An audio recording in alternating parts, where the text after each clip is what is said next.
কিভাবে তাদেরকে জামিন দেওয়া হয়েছে।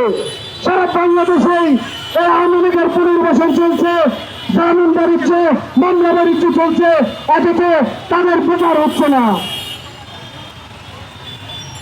এই অন্তরীণ করবেন তারা আওয়ামী লীগকে এখনো বিচারের মুখোমুখি করাইতে পারে নাই। এইটাই সরকারের জন্য ব্যর্থতা, লজ্জা লজ্জা। আমরা দেখেছি যে এই রক্তের উপর দিয়েছি সরকার আমরা গঠিত করেছি, সেই সরকার এখন পর্যন্ত কোনো পদক্ষেপ নিতে পারে নাই, সবসময় ব্যর্থতার পরিচয় দিয়ে যাচ্ছে। 47 থেকে